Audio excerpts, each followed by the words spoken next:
जैसे ये वाला क्वेश्चन है, ये वाला क्वेश्चन में बोल रहा है इस क्वेश्चन को बिना पेन उठाए ही सॉल्व किया जा सकता है। जिसने मेरा पूरा वीडियो देखा होगा, कैलकुलेशन ठीक ठाक होगी उसकी, तो बिना पेन उठाए सॉल्व कर सकता है इस सवाल को। अच्छा, बोला एक मोबाइल फ़ोन और एक घड़ी की लागत मूल्य का अनुपात 3:4 है। जब 3:4 है हैं, तो इसको हम लिख सकते हैं कि 30:40। हमने बोला था कि जब अनुपात में कोई चीज़ होती है तो उसको हम अगर पर्टिकुलर चीज़ है दोनों तरफ बढ़ा रहे हैं तो कोई इफेक्ट नहीं पड़ने वाला। एक इधर भी जीरो एक बढ़ा दिया, इधर भी जीरो बढ़ा दिया, चाहे तो हम इसको 300:400 भी लिख सकते हैं, कोई फर्क नहीं पड़ने वाला है। अब देखिए अगली कंडीशन क्या बोल रहा है, लागत मूल्य है मतलब एक तरीके से उसका क्रय मूल्य हो गया ये। अगली कंडीशन बोल रहा है उनके बिक्री मूल्यों के बीच अनुपात क्या है अगर मोबाइल फ़ोन को 20% लाभ पर बेचा जाता है। तो हमने बताया कि जैसे कोई चीज़ क्रय मूल्य मान लीजिए 100% है अपने आप में, और 20% उसको लाभ पे बेचा जा रहा है, तो ये बन जाता है 120%। ठीक, और हमेशा फ्रैक्शन में लिखा करिए। फ्रैक्शन में मतलब जैसे 100% को हम 1 मान सकते हैं और 20% को क्या मान सकते हैं, 1/5, क्योंकि 20/100 करोगे तो 1/5 आ जाएगा। मतलब ये बन गया 6/5। चाहे 120% लिखें चाहे 6/5 लिखें, एक ही बात हुआ।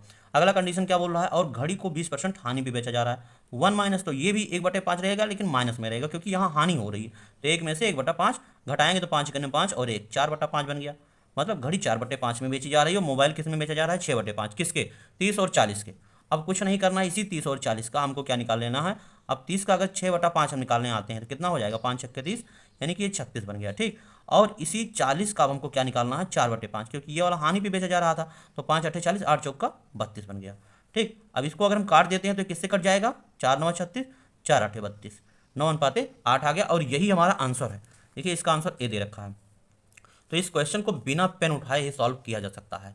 बस समझ लीजिए। अब देखिए कैसे बिना पेन उठाए सॉल्व कर सकते हैं। जैसे 3:4 दे रखा है, तो अब बुक में क्या करेगा, 3x 4x मानेगा, फिर उसको x मान के करेगा, फिर 120% लिखेगा। तो कैलकुलेशन क्या होगा, जैसे इसने सॉल्व किया इसको, हाँ, कैलकुलेशन क्या होता है, लंबा पड़ता है। देखिए कितना लंबा लंबा सवाल इसने सॉल्व किया इसको।